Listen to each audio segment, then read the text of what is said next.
Hello everyone and welcome back. In today's video, I'm going to be talking about a small tip that has the potential to have a big impact on your diversity and inclusion hiring. All right, let's get into it.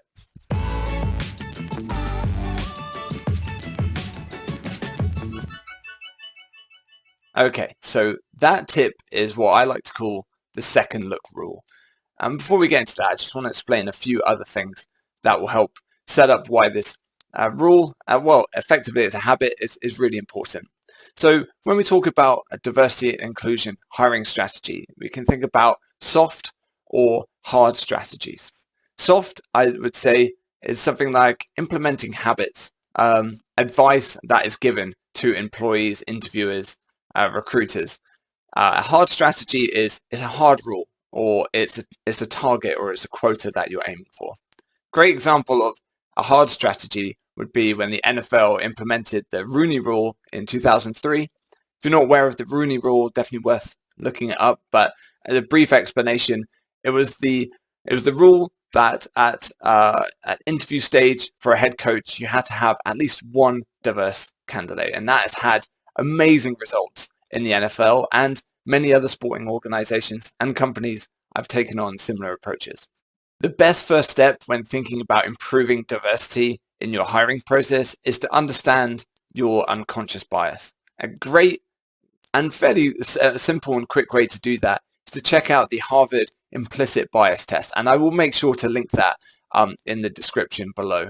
That is a great test because, well, it not only helps highlight your unconscious bias towards things like skin tone, gender, sexuality, disability, but also things like weight, age, religion, and a few more.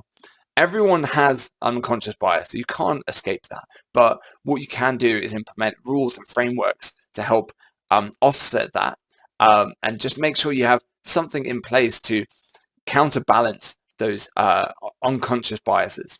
So this second look rule is really simple, and it's an example of a soft strategy.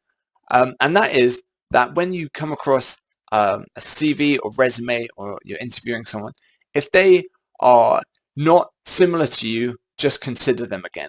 Give their profile a second look. So if you're going through job applications, before you hit reject on someone that isn't quite like you, that could be your nationality, their educational background, whatever that might be, just look at it again. Give that application a second look and really consider it. I think where unconscious bias creeps in really easily for recruiters and into the hiring process is that recruiters often need to get through job applications as fast as possible, especially companies that I've worked for before that have amazing brands, and we get hundreds and thousands of applications.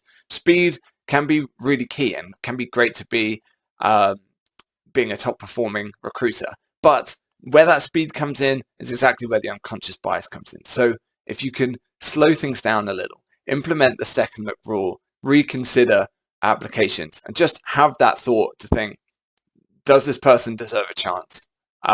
If everyone across your organization who's involved in hiring does that, it can have a huge, huge impact.